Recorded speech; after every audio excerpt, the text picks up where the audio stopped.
Alright, it is 8:20 a.m.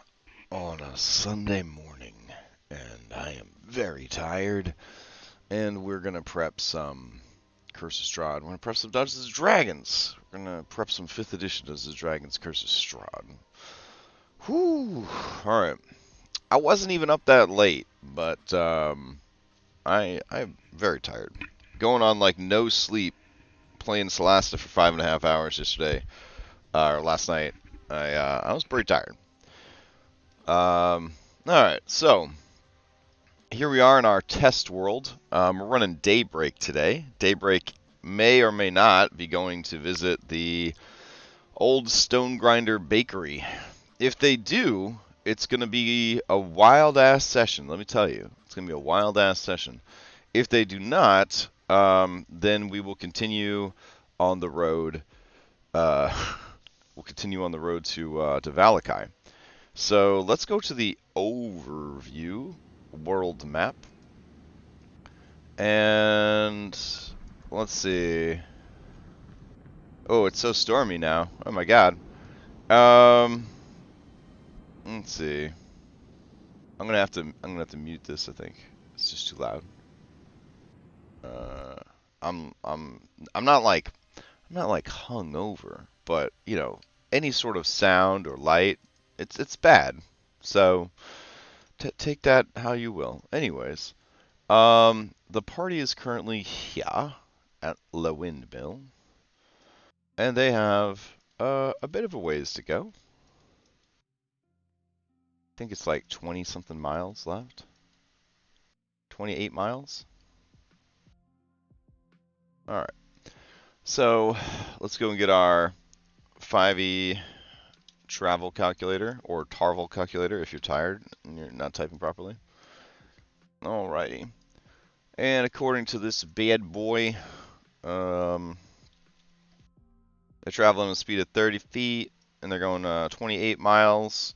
So it is going to take another day to get there. They're also dealing with some rain, which is slowing down progress as well. Because they already did Hidden Bundle, and they already did Rain. Alright. So 0.8 of a day. Let's see. What is 80% of 8? All right, hold on. What is 80% of 8? All right. So roughly 6.5 hours. So they're gonna have 6 more checks along the road. Okay. We'll go ahead and roll 1, 2, 3, 4, 5, 6 d20s. Since they're on the road, it has to be a high number. Okay. Ooh, they have 1 check right before they get to the town, and then they're supposed to get an extra check at the intersection. Oh, they already passed it though. Okay. All right, so they only have 1 more check going, and that is for a trinket. This is like the luckiest fucking group, I have to tell you. They just get the easiest shit. Wow. All right. So, travel plans, Stone Grinder to Valakai, 1 hour before Valakai, a trinket. Well, that's not very scary at all. All right. Let's go ahead and add 3 more encounters just to make up for it. Which we did for the other group, and then we'll jump into Wizards of Wine, but I want to make sure I get that taken care of real quick. So let's see, roads, 1, 2, 3. Alright, well, things are getting a little harder for them later on. They got 1d6 werewolves, so let's see how that goes. But they're actually looking for werewolves. And then they've got 1d6 werewolves. And then they've got a Grim. Okay. So overall, again, their luck continues to hold. So 3 werewolves in wolf form, 2 werewolves in human form, and the Grim. Alright, I don't remember what the Grim does. Let's check the Barovia encounters. Barovia Knights. Barovian? There we go. Barovian Knights. Down in our documents. Dun dun dun. I do have to recommend this as one of the best campaign supplements I've ever had. Another great one is for, it's called DM's Guide to, I think it's called DM's Guide to Tomb of Annihilation. It was incredibly useful, but this is on par with that one. It's so fun, so useful. All right, let's see. What is the Grim? It's encounter number 3. All right, take us to it. Oops, oops. Yellow eyes stare at you from the undergrowth. A huge black dog stares out at you, unblinking. Those bright and terrible eyes see right through, deep into your soul. This is a death dog. The first creature to see the death dog is cursed, and the third sunset after seeing the dog, the curse drops to 0 hit points and has a heart attack. Even if they recover, they suffer a permanent level of exhaustion from the ordeal. A removed curse or similar magic can dispel the effects of the curse before it strikes the unhappy victims down, and a greater restoration. Well, they're just fucked. All right. Wow, I guess that's not very lucky. Let's go ahead and roll that. That's after running into 2 groups of werewolves. And we were talking about this in in Solasta last night, who that game uses a ton of random encounter generators. So they got the Woman in Black and they got the Grim. God damn. All right. Yeah, we're talking about in Solasta that it's going to be nice when these guys are high enough in level that they encounter things that they can actually handle on the road, and maybe even things that would be trivial to them. Once they start trivializing every random encounter is when we'll switch over to skill challenge traveling via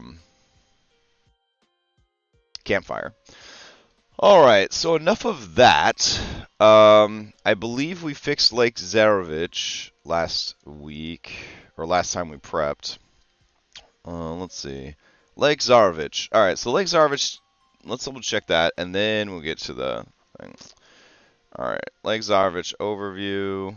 Good, good, good. That's the only Lake Zarovich map that we've got in here, huh? That's interesting. Alright, so let's go ahead and open up our compendium. And it's... Oh, alright, they both open today. That's cool. Alright, let's see. This is not the one we need.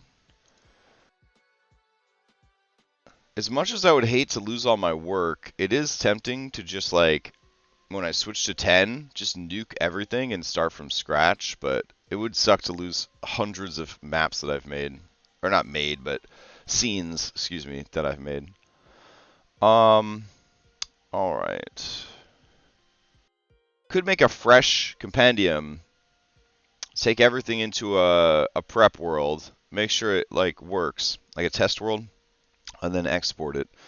That could certainly work. Alright. Curse of Strahd. The lake. Okay, the lake is in here. I'm so tired this morning. Alright. So we check here. I think all I had to do was fix the boats. And I think I did. Yeah. Alright, so the boat actor's fixed everywhere. Chase scene. Adorable. Lake house is fine. And the shores. Good. Okay. So what we're going to do then, since we have this working, the only difference is we need Bluto and What's-Her-Nuts in the boat, I guess. So let's see. That would be here. Annabelle actress? That would be weird. Alright, hold on. Annabelle. Oh. Okay. So we need to make an Annabelle actress, and we need to make a Bluto. Let me see if I got Bluto. Fuck. Alright. I thought I was ready to go, guys. Swear to God. Swear to God, I thought I was ready to go. Alright, so let's see. Bluto Kroganov. I kind of want him to look like Bluto from like the Popeye cartoons. That's for the real old people out there. Let's see. He kind of has to be like just a trash can of a human being. Aw, this is like a cute one. It's like he doesn't know any better.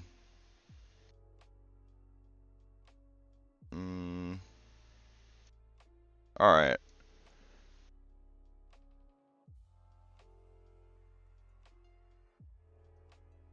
Let's go ahead and open this up. Oh, is her name not Annabelle? It's Arabelle. Is it 2 R's? Fuck. Alright, we'll figure it out. And for this guy, we will just make him a merchant. So we will duplicate Blinsky. There we go. Go in and change out the name. Token. Change out this. Everything else should be the same. Go and grab the actor. Let's go ahead and go to active tokens. We are still in February, thank God. Here we go. I'm not ready for time to speed up. Arabelle with 1 R. Thank you, Scottrick. I have a mini for her. I guess I just didn't bother to make her. But it occurs to me, with the clues that they got, they're more likely to go to the lake looking for Arabelle than they are to go to the Wizards of Wine. So we have to get these couple of maps knocked out real quick. So Curse of Strahd, Bluto. There we go. And it's like, we're going to need that open up anyways, so it's all good. Alright. That.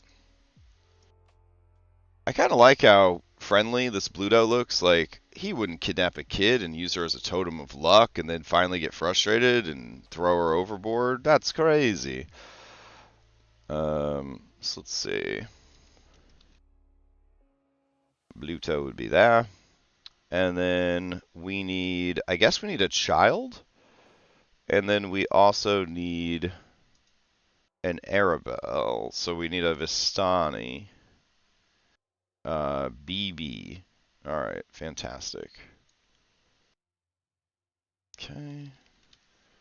So we're going to open up Felix. We're going to change this out to Arabelle. 2 hit points on Arabelle. God damn.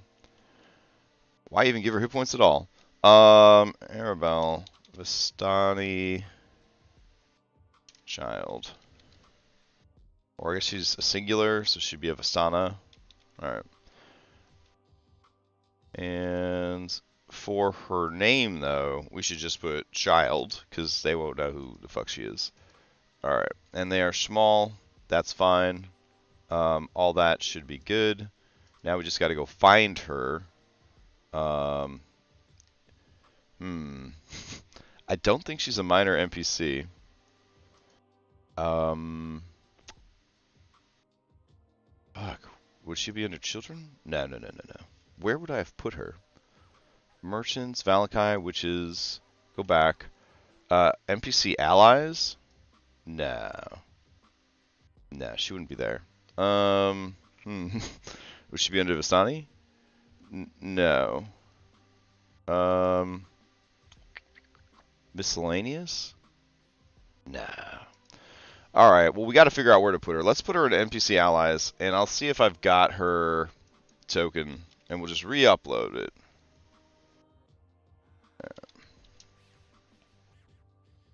Oh my gosh.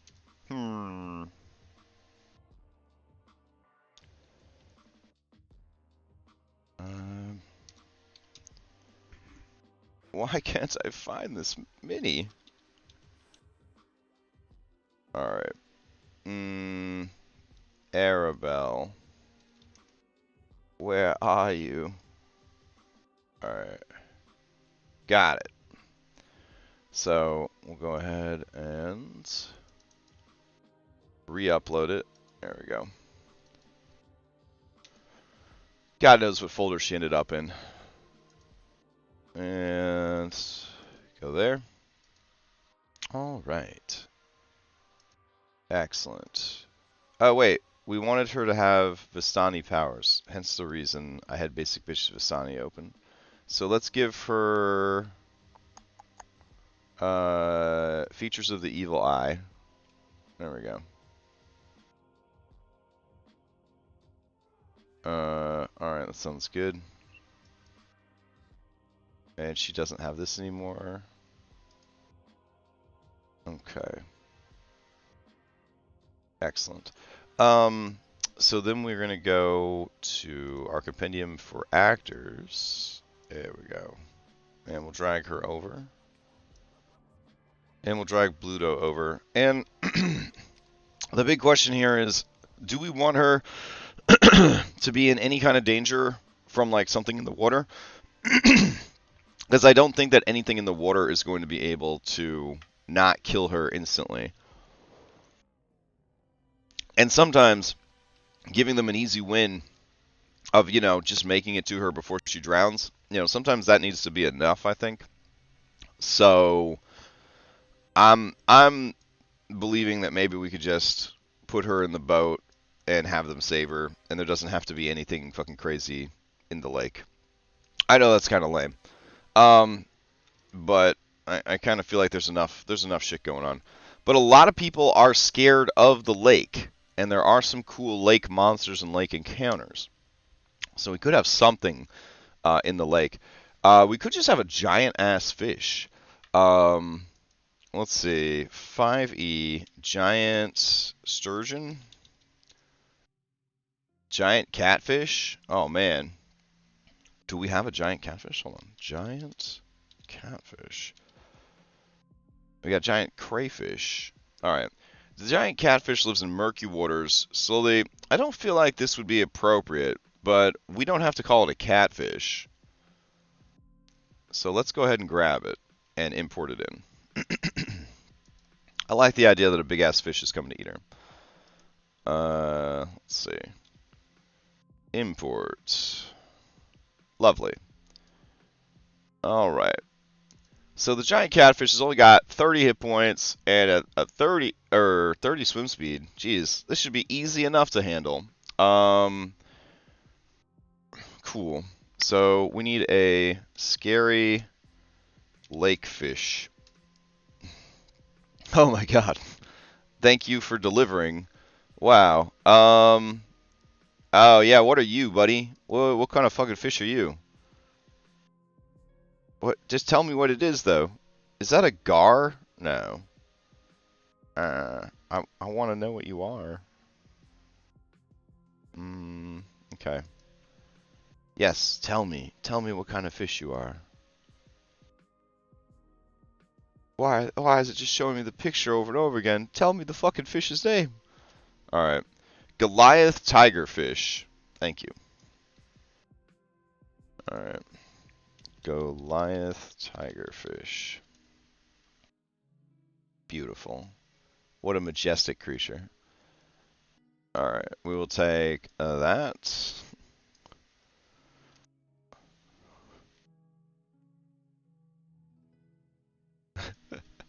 Oh man.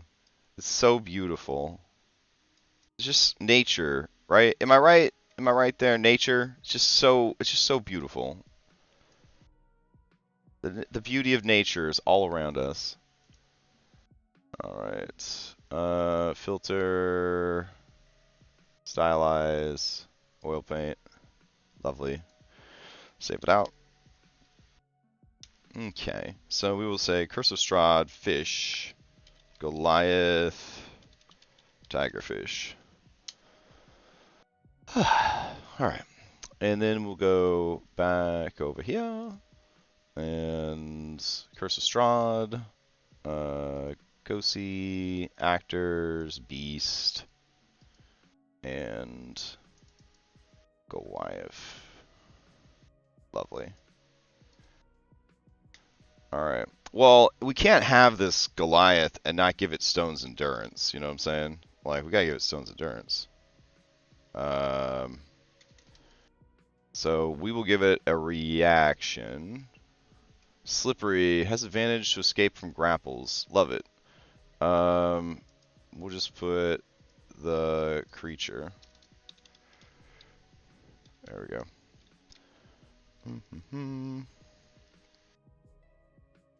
All right. What kind of art would you do for Slippery? Commodities.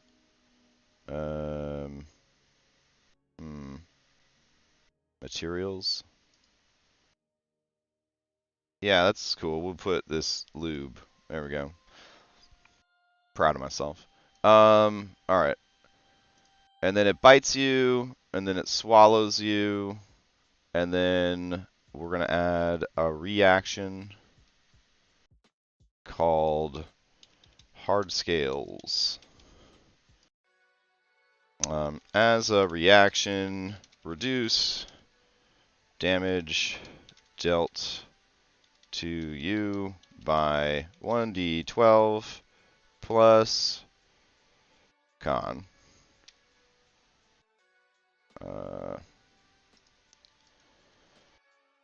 You may use this ability twice per day. Lovely. Alright. So we'll go up here, we'll go to creatures, fish. And I guess let's just take this picture of a fish. Cool. And we'll go to details, action type, other, number, modifier constitution, 1d12 plus at mod. Lovely. Usable 2 per day. Alright. And this is a reaction. I love it. Alright. And then finally, you can't have a tiger in D&D without giving it pounce, baby. So we'll give it pounce. If the creature moves at least 20 feet towards the target. Ah, I love it. Giant catfish? No, you are a Goliath tigerfish now. And I love you. Alright. Most assuredly hostile. Let's give him some blood. Perfect. Get that lovely picture in there. Alright. We have created something truly beautiful and special here today. Alright. So, Goliath, tigerfish. Get in the water. Eat that kid. Alright. There we go. Throw that into the folder. And I think that that is it. Maybe give it a paragon movement. It will simulate a fast fish. Yeah, let's give it aggressive also. Like it's slow unless it's hunting. That's a good idea. Alright, so we'll delete that and we'll go ahead and give it aggressive. Oh, and then we gotta give it some we gotta give it cornered, right? Because all the animals have cornered in this game. There we go. And then we'll give it mated angry. Alright, now it's just a true, just fucking terror. I think I gave those to the instance and not the actual actor. Hold on. There we go. I mean, at the end of the day, things only got 30 hit points, so it shouldn't be too hard to kill. But we'll see. We'll see what happens. Alright. That's a cool-ass monster right there. Actually, cool-ass monster. I think I'll copy hard scales over, too, because it might be useful to give to another monster. Alright, now we throw them into... let's see. Compendium. There we go. Alright, lovely, lovely, lovely. Alright, so we're going to go down here to Curse of Strahd, and we're going to get rid of Lake Zarovich. Delete Lake Zarvich? Yes. Please say I clicked the right one. Please. Alright. It's really thinking hard about it. Alright, let's try again. Delete. You sure you want to delete it? I did. I already told you to. Let's go down to Wizards of Wines, and we'll get that imported. Oh no. It's thinking, I think, really hard about whether or not it wants to delete our shit. Because it's not letting me interact with anything. No. That's not good. I have angered it. Alright. I either have to sit tight or I have to fuck with it. Tough call, tough call. Alright. We're going to go ahead and open up the Wizards of Wine stuff and look at it while we give this a chance to figure out what it wants to do. Alright. Let's see. So we're going to go here. And if it hasn't resolved by the time we get everything sorted, then we're just going to be like, reboot. Alright, Wizards of Winery. Wine is the lifeblood of the Barovian people. It's one of the only indulgences left to them. Without it, many Barovians would lose their last shred of hope and succumb to utter despair. Although Vistani often bring wine from distant lands, they share it infrequently. Thus, most of Barovia's wine comes from one source, the Wizards of Wine Winery and Vineyard. Wizard of Wines was founded by a mage whose name is buried in the annals of history. The wizard fashioned 3 magic gems, each one as big as a pine cone, and planted them in the rich valley soil. These seeds gave rise to healthy grapevines, which produced sweet, plump grapes. Even after Strahd's curse settled over Barovia, the gems kept the vines and their grapes from succumbing to the darkness. Strahd bequeathed the winery and vineyard to the noble Krezkov family as a reward for the family's loyalty. Later, after an arranged marriage between the Krezkovs and the Mardukov family, led to the land being taken over by a Mardukov descendant. The winery and vineyard have been tended by the Mardukovs ever since. At some point, the Mardukov family became infected with widespread lycanthropy. Their current patriarch, Davian Mardukov, a very important NPC for my classic group, he's their fated companion, is a were-raven, as are his children and grandchildren. The were-ravens provide the wine Barovian taverns need for free, knowing the good it brings to the Barovian people. Well, good for them. Why, it is nothing to become an animal, for that is the true nature of every man. We are not meant to wear crowns and drink from goblets.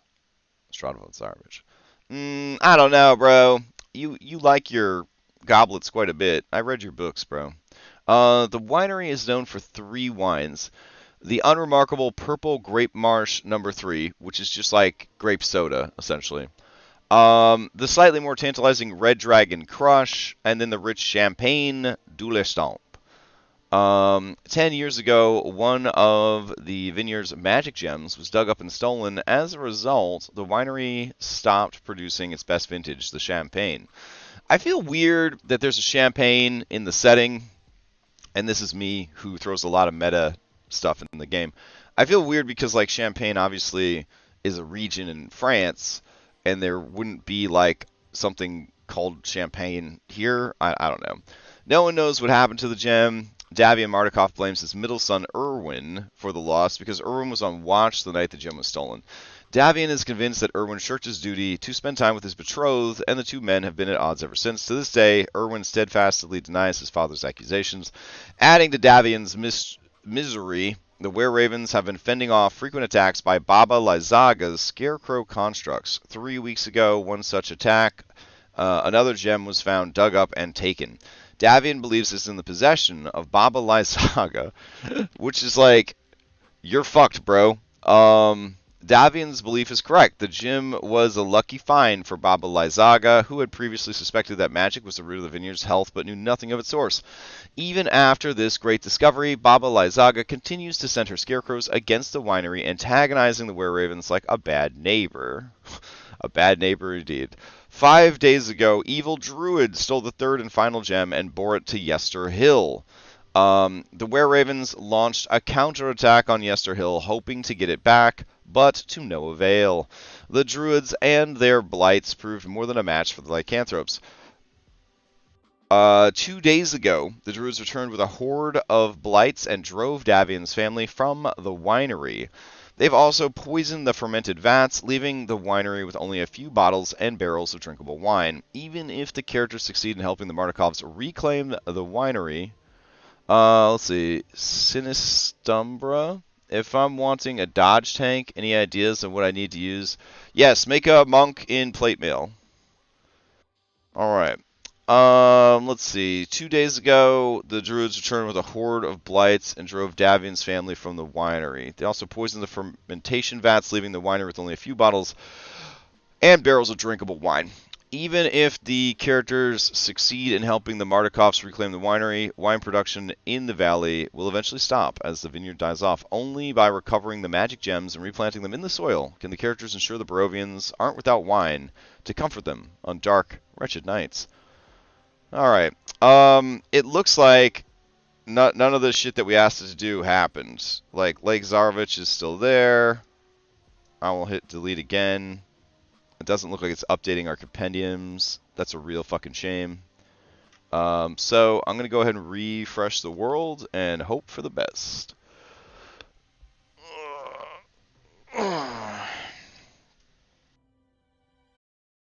Compendiums would work with me. That'd be fucking amazing. Cool, cool, cool. Now they're not connecting at all. Alright. I guess I can prep the NPCs, but I really wanted to get the maps prepped. We had this happen, what, like a week ago, I think, like last Saturday. None of the compendiums would load up. Very frustrating. All right, and I think it just ended up just taking forever for the compendiums to load. Let's see.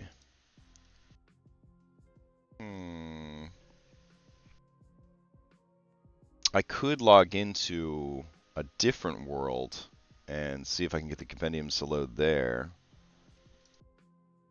And I guess just prep in that world. Let's see. Alright, Forge VTT.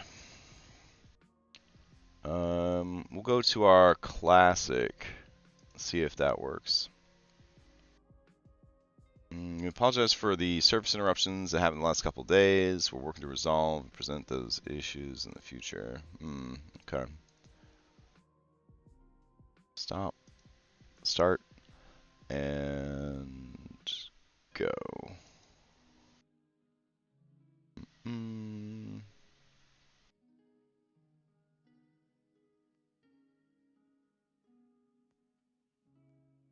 Alright, so we're going to have this world load up.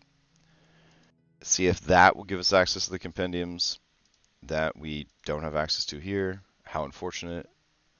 I will also refresh this world one more time.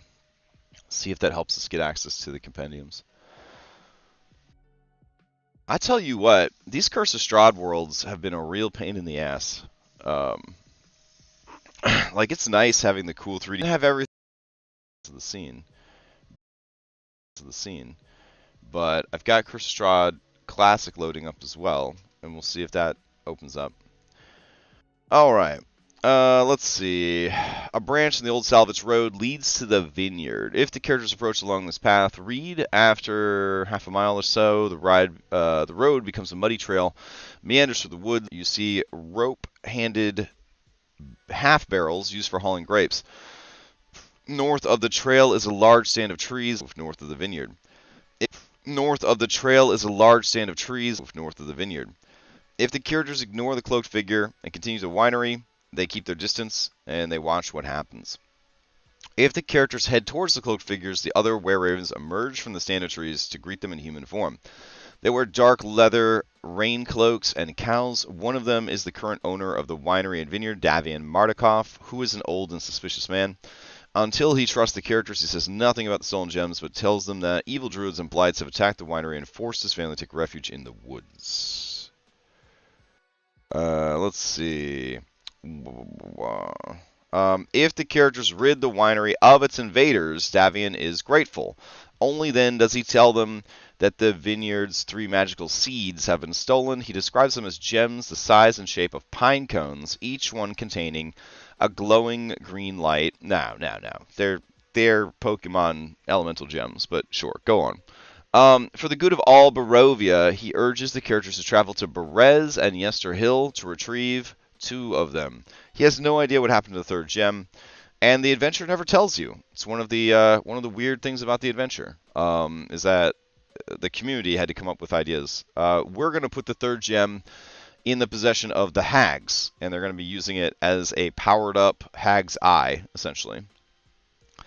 Davian's group includes Davian, Adrian, his eldest son, Elvir, his youngest son, Stefania, his adult daughter, Dag Tomescu, Stefania's husband. All 5 are members of the Keepers of the Feathers. Also present are Stefania and Dag's 4 children, a teenage son named Claudiu, 2 young boys named Martin and Vigo, and a baby girl named Yolanda. The 3 youngest children are non-combatants. The boys are were-ravens with only 7 hit points each, and Yolanda is effectively a human with 1 HP.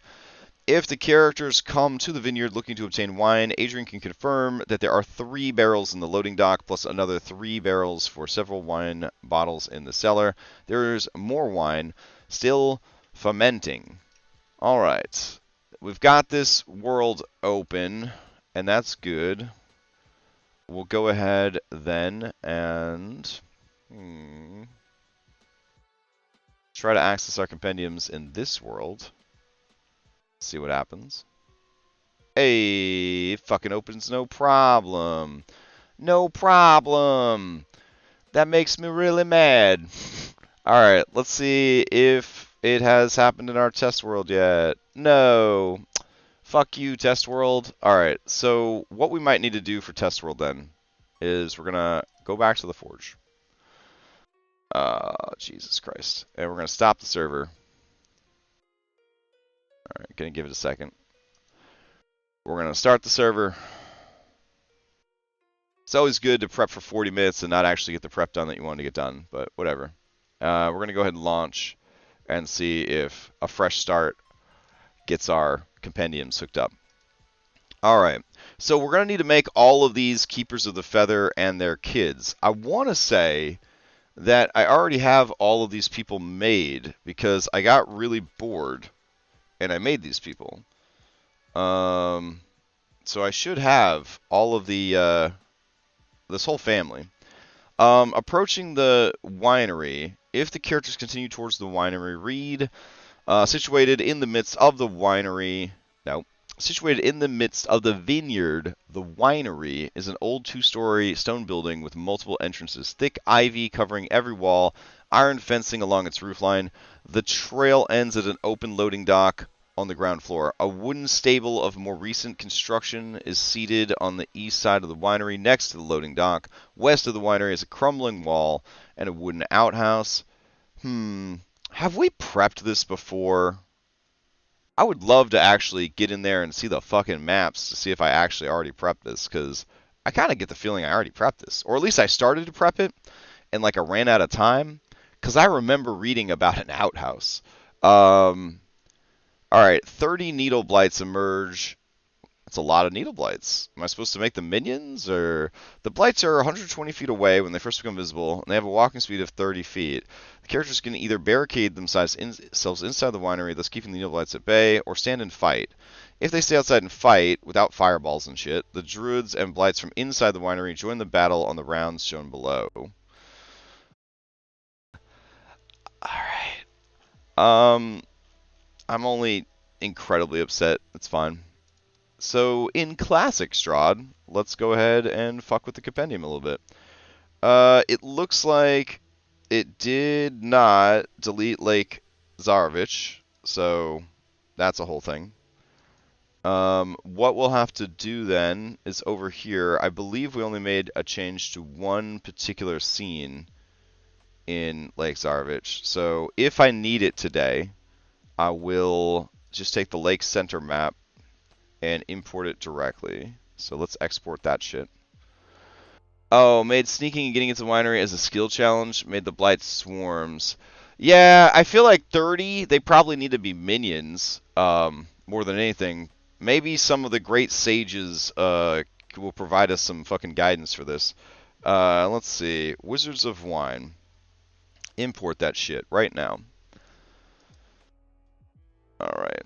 I think it's okay to prep this in my classic game because they are probably going to arrive here before anyone else. So we'll see what happens. Excellent. And let's see. Now that we have the Wizards of Wine in here, let's go and check out these maps. Alright. We've got Winery Exterior. We got the Winery Road. I love how he makes a road map for like every region so that you can do your random encounters. That shit's really important to me. Ooh, that looks cool. Alright, then we got the really wide perspective. Love it. Alright. So then we've got all the maps. 1, 2, 3. Not a lot going on here. Alright. I'm assuming that we run into the family out on the road. That seems like a good place to put the disposed family. So we'll put them over here, hiding in these... I don't know what these are. Vines? Yeah, that sounds good. So let's see. Mardikov. Hey, look at all them motherfuckers. There they are. So we've got Adrian. 1. We got Brahm. Wait. Aren't Brahm and Bray from like the town? They're from like Valakai or some shit. Let's go back up and check. Let's check our inventory of ravens. Alright. So Davian Mardikov, check. Then we've got Adrian, check. We got Elvir. Why are you called Elvir Copy? I don't like that. Get rid of this copy on your name. Alright, prototype. Alright, cool. Elvir, I'm serious. Why do you have copy on your name? It's weird. Alright. And then Muriel's not there. Stefania is there. And then there's somebody named Dag. Alright, sweet. And then that's 5. Now we just need a shitload of kids. Alright, let's see. We don't have Claudiu. We don't have Martin, I don't think. Nope. Alright, so we still need the children. Okay.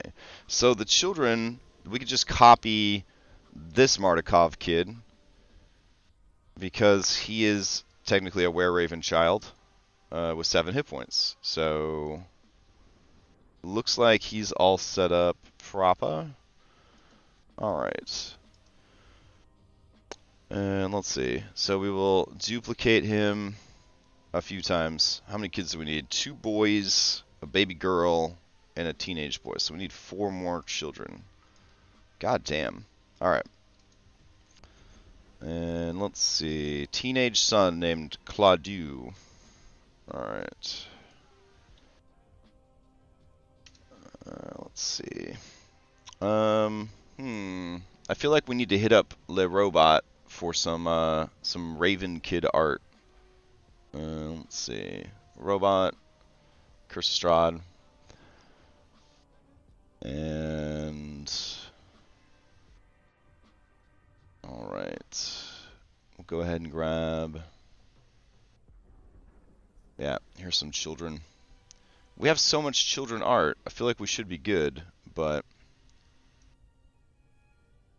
Alright, let's see. Imagine... portrait of a... This will be a teenager. Male, peasant. And let's see. Character design, Barovian, Romanian, fantasy art, Dungeons & Dragons character, goth. Alright, let's see what happens. Because, ravens. Gotta have the goth in there.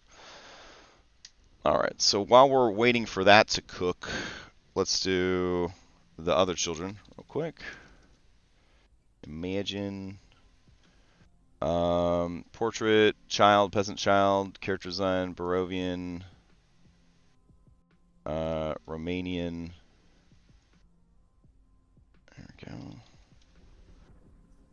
And we'll add goth at the end also. There we go.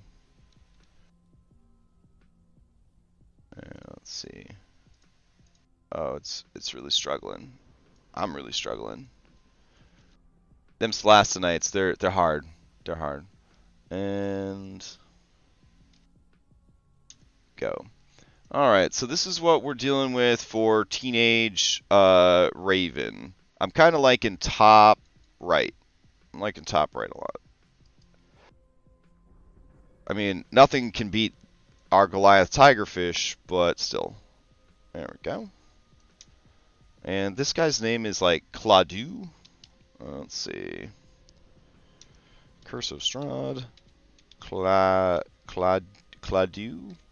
Oh man, I'm just gonna go full French. I'm just gonna put all the vowels, and we'll hope for the best. Alright. I'm gonna put Mardukov, even though I don't think that's his last name, and good. Alright. And then we need a couple of kids. There we go. So I think it's... Man, I can't remember anymore. The 3 youngest children are non-combatants. 2 more boys and a baby girl. Alright. So let's see. We'll just make this the baby girl. There we go. No one looks related to anyone else. I don't care. Alright, so we'll do Curse of Strahd. Child. Female. Mardukov. Small. It would have been easier to look up her name, but, whatever. Let's see. And then we got these boys right here. We gotta have that cool punk haircut there. That's dope. Alright. So let's see. Strahd, child, boy, Mardukov, 1. And his less punk rock brother.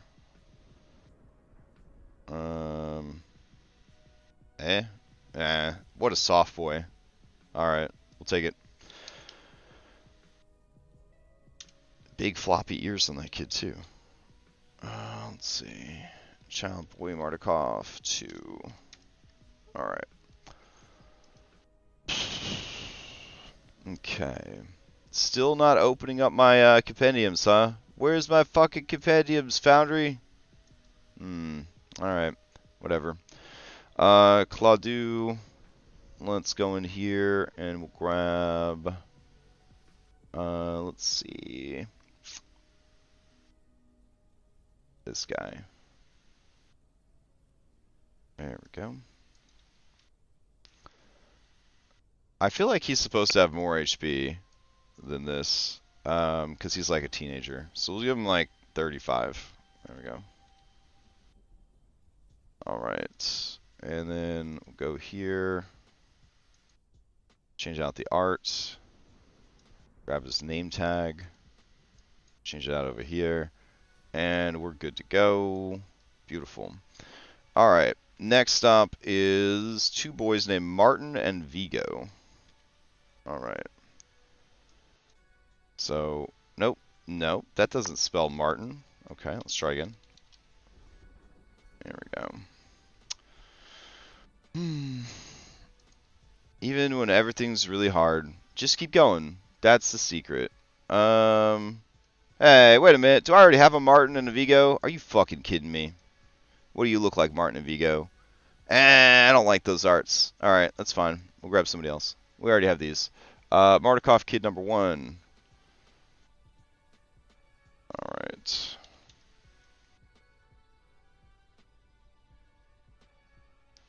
I do too much, I think, to the point that I can't remember what I have done and what I haven't done. It's kind of terrifying, honestly. Alright. Let's go in here. And we'll go and grab Mardukov kid number 2. Beautiful. Yep. And update. I think these are going to be busted because I tell them to do a random thing and then I didn't tell them to do a random thing. So we'll have to see. I'll have to try to drag them out into the world. And Yolanda. Alright, prototype. There we go. Appearance. Let's see. Mardukov, small girl. Check. Alright, update. And update. Alright. So now we go to the lichens folder and we see how busted we made this. Here we go. Alright, Claudu is broken. Cool, cool, cool. Alright, so we've got to fix that. Alright, so we'll go in here, grab that. Prototype, appearance, default appearance will be that. Go here, and we got to delete all this shit. Oof, it's going to be annoying. Alright, he's a normal sized person, so we'll do like 0.9. Update. And now he should work. Alright, Martin, same deal. He's going to be busted. So we got to go in here and grab that. Prototype. Appearance. Default. These goddamn lycanthropes with their shifting tokens. Ugh. Alright, update. Martin. Go. Alright, next up is Vigo. Same deal. Grab that. That's because we have that little kid Raven in there that we want to be able to switch to. Alright, go to there. And do that.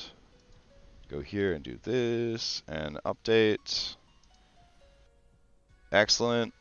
Now we just need the little girl, Yolanda. I'm so sorry this is taking so long. It's a little frustrating. But when it comes to these lycanthropes, you know, like, you gotta have them shifting tokens. Alright. Good. And Yolanda, I know they want to punish you with like no hit points, but whatever. We're killing enough babies as it is in this game.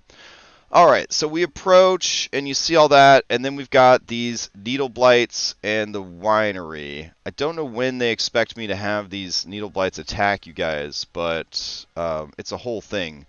Let's see what the needle blight stat block is looking like.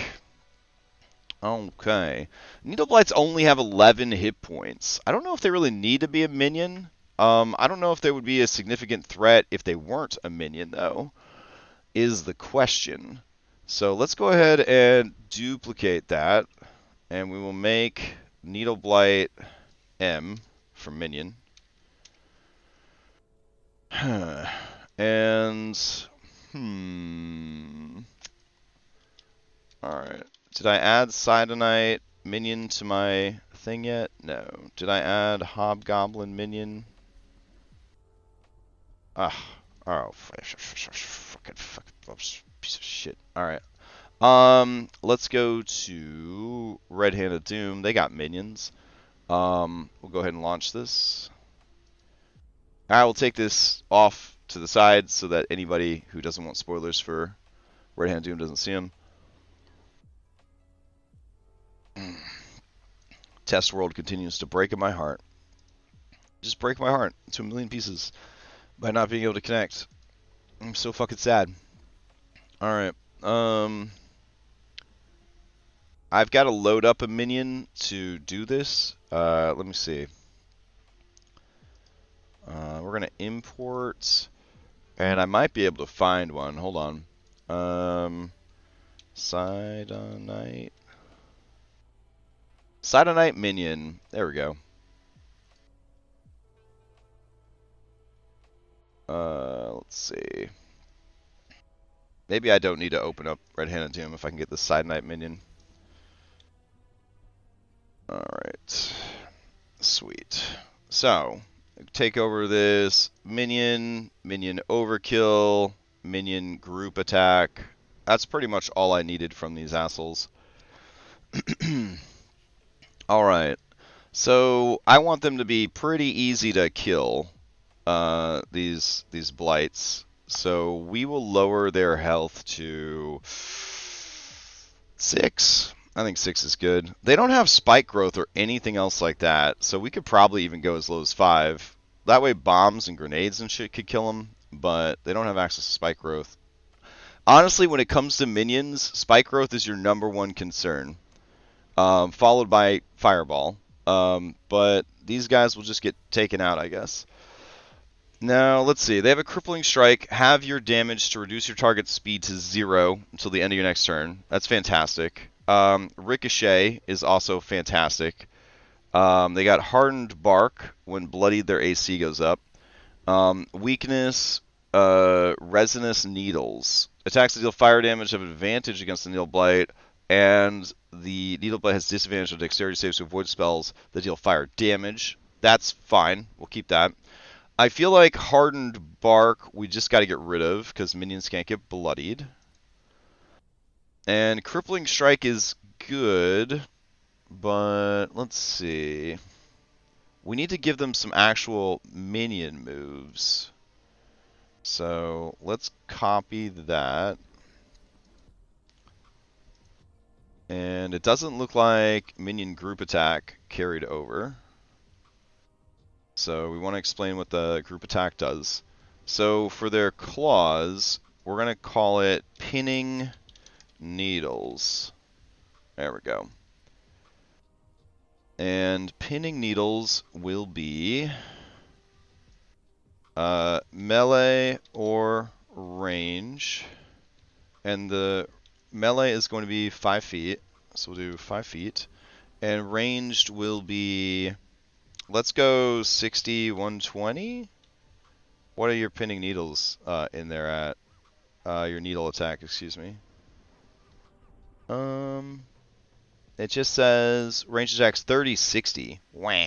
Alright, we'll do 30, 60. 30, 60. Alright, and this is finesse. Okay. Alright, so then, not in italics, in regular fucking font, which is what? Paragraph? There we go. There. Deals, we'll say 2 damage. 2 piercing damage. 2 piercing damage.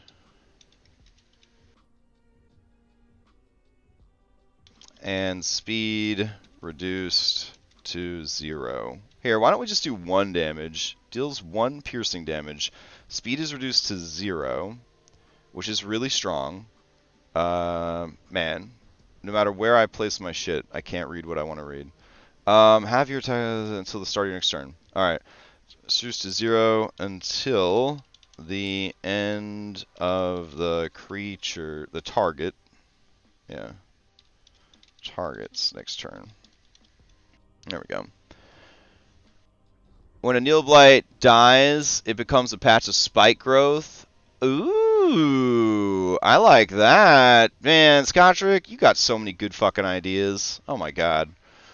Alright, so pinning needles does that, and then we're gonna do 1,000 needles. And 1,000 needles is going to be at the start of a creature's turn.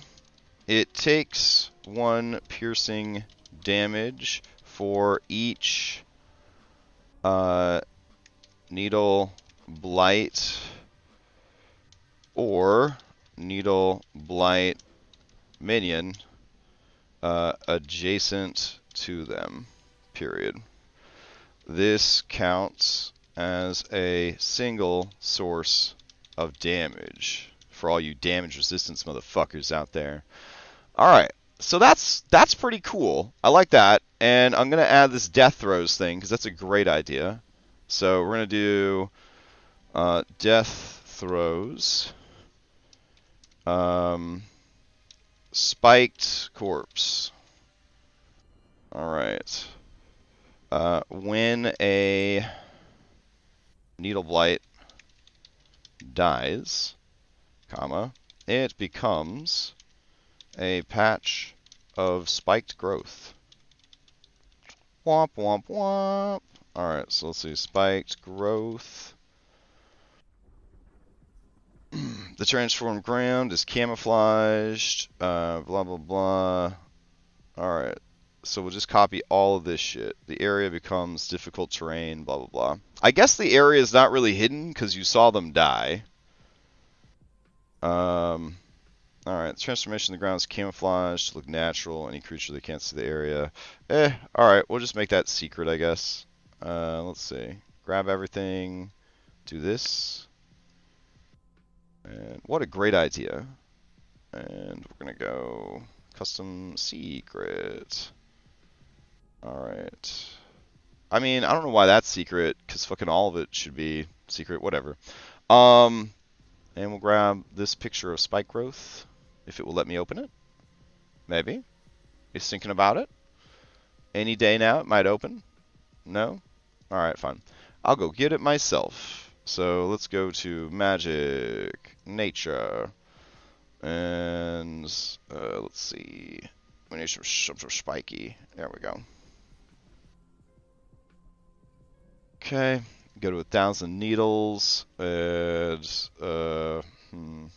okay. What else you got? You got anything else spiky here? I don't really care. Let's go with this. We just need something colorful to look at. Pinning needles, we'll go ahead and grab this, and dunzos. Alright, what this means, though, for our compendium, is that we are going to need to put this on the regular needle blight also, because that is too cool of an ability not to put on the real needle blight. So death throws. There we go. All right, I like it. I like it a lot. I actually like the minions more than I like the real one, if I'm being honest. All right, so 5 damage will kill it outright. Should we make it even lower? Should we make it like 4 damage? That way we get more spike growth growing, and we don't feel as bad about making these guys so fucking beast mode. Oh, shit. Yeah, let's do that. We'll do 4 hit points. Only dealing 1 damage when they come in, but they will pin you in place. So that's good. Alright. Yeah. I like it. Okay. So, we've got that sorted. Let's go to our compendium of monsters. Nope, that's card stacks. Here we go. Here I thought I was done, but I really like these needle blights. Ooh, needle blights aren't even in our compendium? That's hard to believe. Plants. Oh shit. Okay. Get in there, son. Alright, needle blight and needle blight M. Our first minions of the campaign. I am so proud of us. Go in that folder. And there we go. Lovely. Alright, so there's a shitload of needle blights. There's druids, there's twig blights, there's vine blights. Man, this is fucking chockers. Just chockers with stuff. Alright, then we're going to go to the actual fucking map for reals. Alright. We're in the actual fucking map for reals, finally. Where do they get attacked by the 30 blights? That's what I want to know. I know that Benios is a huge fan of Mandima, Dragna Carta, shit like that. So I'm wondering if we should be looking over the Raising the Stakes document and also whatever guide they have whipped up as well, to see if we've got some differing opinions here on how to handle this. Wizard of Wines, according to Lunch Break Heroes. Alright, wine is the lifeblood of the Barovian people. It's one of the few sources of joy and levity in the otherwise bleak and often short lives. The companion video for this, by the way, is really good. So if you're running Wizards of Wine, I'm remembering now that this was actually a very good video. He kind of says, like, this adventure doesn't make any fucking sense. A species in danger. Everything happening at the winery, the stolen gems, the druids attacking, is happening at the behest of Baba Lysaga. As stated in the module, she has convinced the druids of Yesterhill that she is the natural mother of their god, Strahd von Zarvich, and has ignited something of a holy war against the were-ravens. While it is also stated she is doing this to get rid of the keepers of the feather at the winery, who are undermining Strahd, the module does not state why. Why is she doing this? Baba Lysaga is ancient and smart enough to know that destroying the Mardikovs in their winery is not enough to free her precious Strahd of the feathered nuisances. Because were-ravens are identical to normal ravens while in animal form, the only way she can be sure that there are no more were-ravens in the land is to destroy every single raven. Her ultimate goal is the extinction of Barovian ravens, lycanthropes included. The druids and their blights are perfectly suited for this goal, given that they inhabit the same environments as ravens. Blights, in particular, are effective weapons due to the fact that they can easily hide in foliage and ambush roosting ravens. Not to mention the needle blights can, fire needles into the air and knock you out of the sky. Although they cannot damage the were-ravens, the blights are able to hold them down and wait for the arrival of a druid who can finish the job with magic or a silver weapon. Some of the biggest unanswered questions of the winery's chapter in Curse of Strahd deal with the druids' motivations for coming back to the winery after stealing the final gem.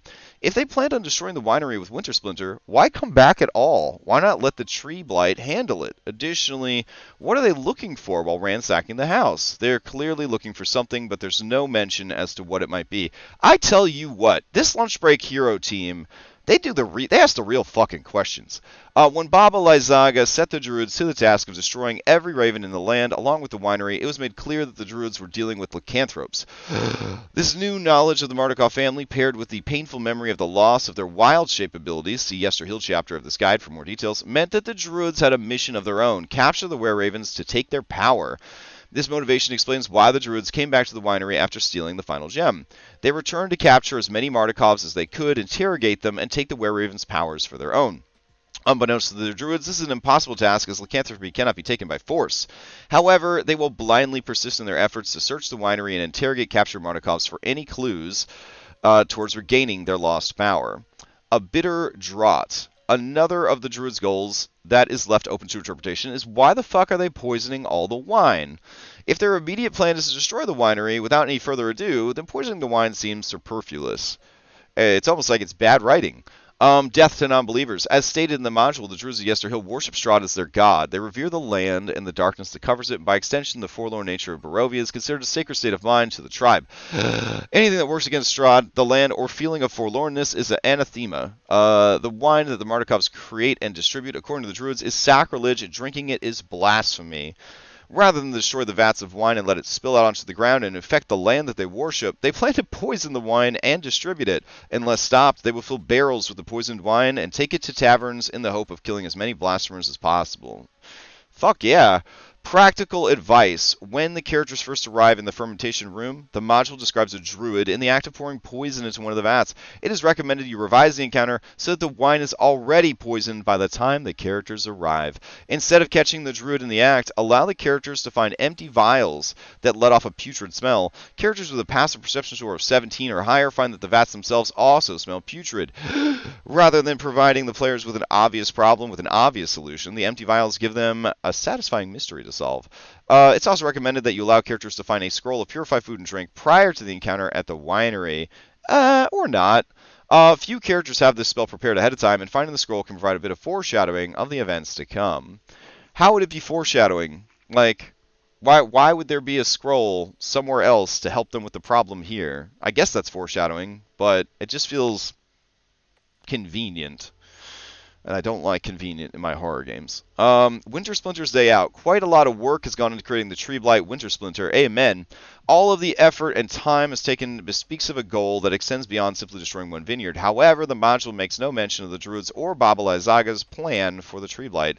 In addition to knowing that where ravens live in the winery, Baba Lyzaga has gleaned information that it points to the Blue Water Inn, beautiful, as another favored haunt of the lycanthropes. If allowed to go on its rampage, Winter Splinter does not stop at the Wizard of Wines. It will trundle eastward, arrive at the gates of Valakai, it'll break through in 3 rounds, and start kaiju wrecking the town, walking towards the Blue Water Inn. Fuck yeah. Gain the Keeper's trust. The Keepers of the Feather have been around for generations, working in secret against Strahd. They've seen countless bands of adventurers arrive in Barovia only to lose heart or lose their lives in one way or another. It will take quite a bit more than a plucky attitude and a good sword hand for the characters to gain the trust of the Keepers and learn their secrets. The following quests expand and on content already provided in the module and can provide characters with a path towards gaining the trust of the Keepers. Rescue Davian. The Druids returned to the winery with swift and silence, but it did not take the Markov family entirely by surprise. With a network of scouts and alarms in place, the family was given at least a small amount of time to escape before they were overrun. Being the patriarch of the family and its most stubborn member, Davian Mardukov instructed the rest of his household to flee while he did what he could to hold off the attack.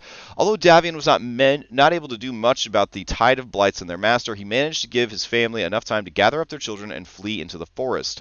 Shortly afterwards, the winery became overrun. Davian was taken hostage. When the characters encounter the Mardukov family in the woods next to the Salvage Road, they are greeted by Adrian, who has reluctantly taken up his father's position as leader of the clan. Adrian does not know whether his father is alive or dead, but he implores the characters to find out and rescue him if they can. Should the characters agree to help, they will find Davian alive but badly injured in area W19. The Druids have tied him up and beaten him within an inch of his life in search of his lycanthropic secrets. Oh, fuck yeah. That's so much better. Discover the dark plot. Although the Mardukov family is well aware of who has stolen the gems, they are completely unaware of the motivation behind the thefts. After the first gem went missing, they dispatched ravens to scout and discover information about Baba Lyzaga's plans for the gem. None of their scouts have returned. The theft of the second gem was met with another dispatch of scouts, this time to the Druids' home at Yester Hill. Again, none have returned. Despite their desire for answers, the Mardukovs are hesitant to send any more of their number out on scouting missions to Berez or Yester Hill. Instead, in addition to returning the gems, they ask the characters to report back with as much info as they can find. As stated previously, no scout recently sent to Berez or Yester Hills returned. In addition, the Ravens, several were Ravens, extended members of the Mardukov family were among the ranks. Every scout who was sent to Yester Hill was killed. Perceptive characters will notice the bodies of ravens scattered around the forest floor during approach to the area. The scouts that went to Berez, however, have mostly survived. They were captured by Baba Lyzaga and are being held in the magically locked cages outside of her hut, along with the normal ravens. Well, that's good to know. The one exception is Muriel, who managed to escape the witch's trap. Beautiful. Alright, that is some serious upgrades and improvements to this fucking adventure. Alright, I'm happy with that. So let's go back to Winery Road. We'll get rid of Davian, who is very important to my classic group. There we go. And we're going to put him in area 19, which is right here. Bloop. Alright. And let's see. Let's go to the DM notes. No, not DM notes. Yeah. No. Wait. Here we go. Here's my shortcut to this feed. Alright, Wizards of Wine. Where are you at? Let's see. Town of Valkai, Wizards of Wine. Okay. Switch. Cool. And then we're going to star it, add it to our drive. Alright. Curse of Strahd Reloaded, the Wizards of Wine. How many pages could this be? 23 pages of adjustments. Jesus Christ, guys. Alright. Lots of hooks to get you to the winery. History of the winery. Gemstones. What the Mardukovs know. Anger of the Druids. Approaching the vineyard. They've got swarms of ravens there. To prevent the PCs from fighting through the horde of needle blights concealed within the vineyard, Davian warns the party that they will need to sneak past the horde to deal with the druids inside. He believes that one or more druids may have some knowledge of how to dismiss or destroy the blights. Okay. Escaping the horde is a skill challenge. Meh. Once the winery has been freed, Davian begs the PCs to retrieve the stolen wine gems from Yester Hill. He, noting that without it, the winery will be soon forced to close the doors forever. Location of third gem is unknown. Cool. Alright. If you're using the Travelers 4 campaign hook, I'm not. Alright. Approaching the winery. Skill challenge for escaping the horde. Is this where you got your skill challenge from, Scotrick? Did you use this guide? I have to know. Let's see. Stage 2, evasion, blah, blah, blah. Stage 3, flight, blah, blah, blah. Alright. When they get to the stables, they are unlocked. Loading dock, south door. PCs enter. Barrel maker's workshop. Man, is this all... Is this the whole fucking thing is a skill check? Jeez. Like... What happened to just running a dungeon? Don't like that. Areas of the winery. You used everything from everywhere all at once? I see. Areas of the winery. Fermentation. Oh, here you go. Swarm of twig blights. Know the monsters. Druid assailant. Is given time to prepare. Always begin by casting Barkskin and Long Strider on herself. The Druid Assailant, Brown Mold, Loading Winch, the Golthius Staff. I think I made a Golthius Staff. Yeah, alright, sweet. When the PCs first arrive, Druid Naturalist, Printing Press. Why is there a printing press? Is that in the adventure? Oh, I think it is. Let's see. Printing press. Yeah. Okay. Let's see. Strands of Fate, Purifying Food and Drink is rare adventure that involves use of poison disease as a notable plot point. As such, it's unlikely they will have access to purify food and drink. Well, sucks for them. The scroll may be a relic, loot from the Death House, or a special on-sale item from Jenny Greenteeth. Winter Splinter attacks, Winter Splinter marching. Destroyed Winery, Butterfly Effect, Plot Hook, Missing Martikovs. When Winter Splinter attacked, stole some peeps. Alright. All that sounds pretty good. Sounds like they were kind of on the same page there. I ran getting into the winery as a skill challenge, but had it I had it as a double siege from there. PCs fighting their way in, while at the same time, Blights are trying to get in. So it's juggling both one side of the dungeon and oncoming horde. That's kind of what I want to do. Yeah, for sure. Alright, let's see. Ooh, I'm running out of time. Alright, let's see if we could populate this bitch real quick. Needle Blights. Go. Alright, and hide. Great. Let's scroll all the way back to the beginning, and we're going to rapid fire, I hope, knock this shit out. So, Area 1, there's 2 horses. Sounds good. Alright, where are you at, stables? There we go. Draft Horse 1, Draft Horse 2. Good damn, there's some big fucking horses. Oh my god. Alright. Then we've got loading docks, got nobody there. Barrel maker shops, got nobody there. Barrel storage, veranda, well, outhouse, storage, fermentation vats. Area 9. V9. I see V8. Are you V9? I got V10. Did you guys not label V9? You fuckers. Alright, let's see. Let's see. Ground floor, V9. Yep, so it's this. Or W9, whatever. The rich smell of fermenting. There are ravens here. Alright. Swarm of ravens. 1, 2, 3, 4. All right.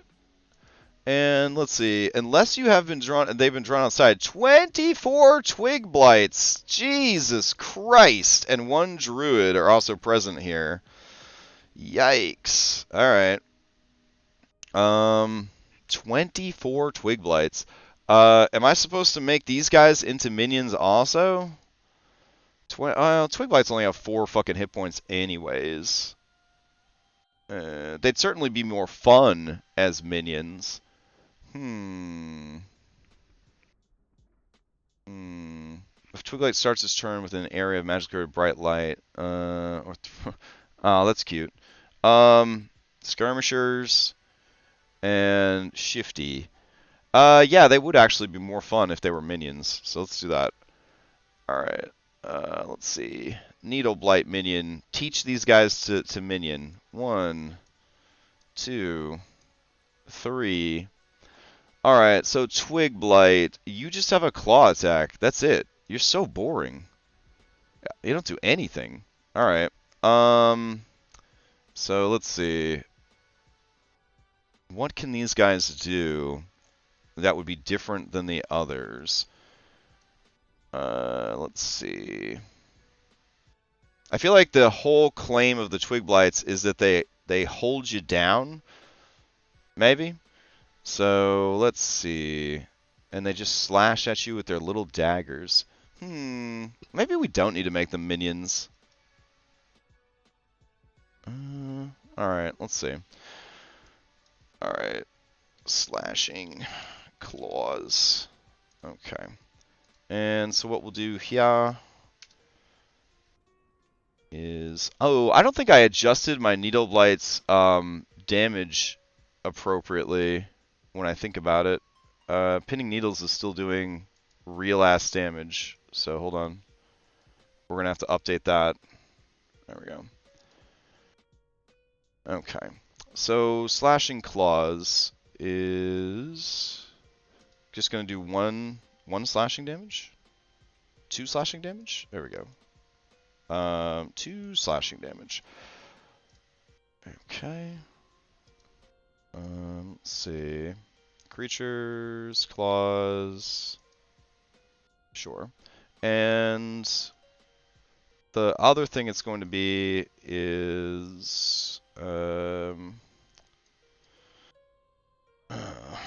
grasping boughs. Yeah, that sounds good. Grasping boughs. At the start of a creature's turn, it receives a debuff based on how many twig blights are adjacent to it, period. Alright. Should all blights just work together? I feel like that'd be kind of dope if they all worked together, because then you could mix and match them. You know what I'm saying? But, anyways.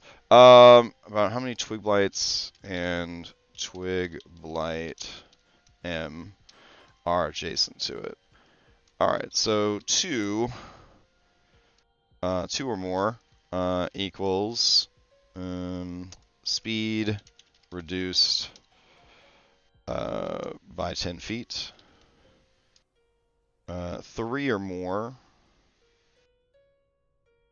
okay, would be speed halved.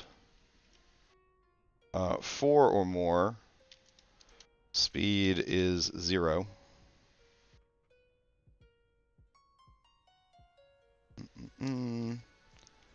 And then 5 or more, knocked prone. 6 or more,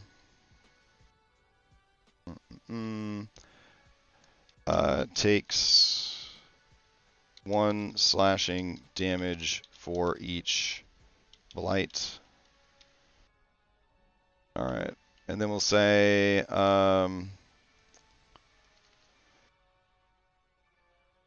these effects are cumulative, and the speed penalties last until the end of the creature's turn. Alright. So technically, they could hold their action to run until later, but then that uses up their reaction. So I'm totally okay. Alright. That seems pretty good. Yeah, I like that. Alright. That's a much more interesting monster. And now I feel better having 24 of them. So yeah. Well, actually, it's almost worse now. But hey, they can kill more than one at once. So you know, you take your victories where you can. All right. Good, good, good. Okay, so that means we got to drag these boys in, and we got to get rid of which one of you is the minion? I don't remember. All right, so we'll drag you over and you over. And we've got this we've got to deal with real quick. So we'll have to get rid of this Needle Blight because he has the wrong minion stats. There we go. And then we drag this Twig Blight minion over. Perfect. Okay. And then we need 24 of these. Good God. Alright, I'm just going to put one for now, and then I'll duplicate them as needed. For the Druid, we've got a Druid and we got a Druid Elder. Let's see. Druid Elder is CR7. Jesus Christ. And regular Druid is CR2. One of the things I kind of want to do for the Druids is under their spells, a spell that I feel like they're missing is Moonbeam. I feel like if they hate lycanthropes so much, they would definitely have Moonbeam on them. So I'm going to go ahead and add that to both. And let's see. Alright, we don't have the Druids added, so let's go ahead and add those guys now that they have Moonbeam. Alright, sweet. As much as I would like the Druid Elder to be there, I wonder if that's going to be too hard for the party. I mean, everything's too hard for this party. I'll have both in the scene, and then I'll just kind of pick, I guess, based on what level they are when they get here. I will scale that a little bit. Alright. So that's happening there. And then we've got Glassblower's Workshop. Nothing's happening there. Spiral Staircase, Ramp, Back Staircase. Alright, now we go to the next floor. Only 9 minutes. I'm so upset. Okay, that's fine. That's fine. Let me go ahead and start logging into that game. Alright, since you fucking betrayed me, Test World. Gonna get out of here. I'm like excited to run the game, but I also like wanted to get more prep done today than I did. But I'm pretty happy with the minions that we made. I think that's going to make the game a lot more exciting. No, no, no. Oh, shit. I turned off the server again. Oh, well. We got 8 minutes.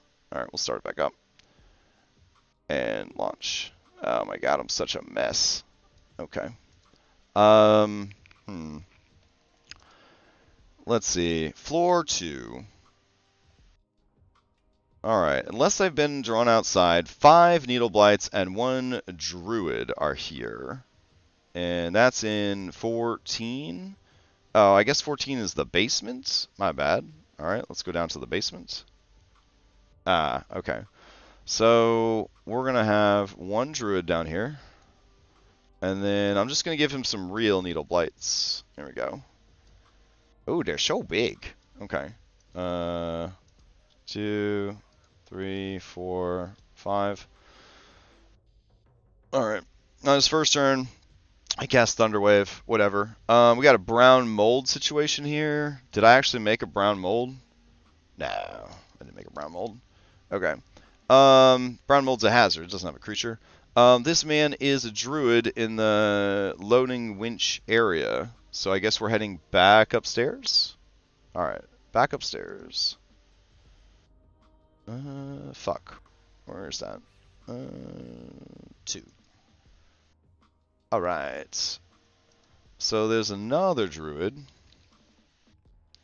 And him's hanging out in 16. Got it. Who fights only if cornered. He has a vampire staff, huh? I feel like this should be a more advanced druid. This should be where the druid elder is, up here with the fucking staff. All right. Cool. And let's see. And they have a Golthius staff. I'll totally remember this. Golthius staff. There you go. Alright, this bedroom normally belongs to Davian Mardukov. Let's see. Treasure, Sleepy. Alright, printing press at the end of the hall. 2 Vine Blights and 1 Druid are here working on their zine. That's a throwback. Let's see. We got a regular ass Druid in here. And then we have 2 Vine Blights. Alright. It's a very crowded fit for you and your 2 Vine Blights, but whatever. That's fine. Let's see. And then special events. Wine Delivery and Tree Blight. There really wasn't much to it, y'all. It wasn't that bad at all. Alright, so we're going to go back downstairs. And, nope, that looks really cool, but that's not what we needed. And I will get rid of the high-level druid, and I'll put just leave the regular druid there. Alright. Beautiful. We did it. Alright. So in order to export this, we want to delete the one that is not prepped. So let's see if it works this time. We would like to delete Wizards of Wine Winery, unless it lets us overwrite it. But let's see. Do you want to delete the folder Wizards of Wine Winery? Yes. Delete all.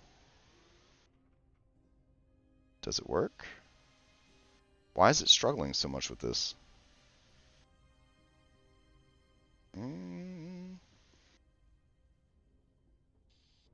Okay. What if I delete the folder? Nope, it's still struggling. Now it's probably pissed off at me. Cool. Alright. Nobody's making it there today, so the fact that my shit keeps breaking is whatever. Alright. Well, I'm going to go ahead and try to export the folder structure and see if that works while I'm queuing it up to delete. I'm sure nothing bad will happen. Alright. Export. See what happens. I'd like to say it's going to override what is already there, or what has already been deleted, but we will see. Uh-oh. We got Red. Red messaged me 3 minutes ago. I need an invite, please. Alright. I gotta go, guys. Hopefully everything turns out good. Red will be streaming, or Lexaeus22, I'm not sure. That'll be in about 3 fucking minutes. So I will see you. I'll see you then. Otherwise, I'll see you next time. Otherwise, I'll see you later today, because we got a lot of shit going on. Alright, bye.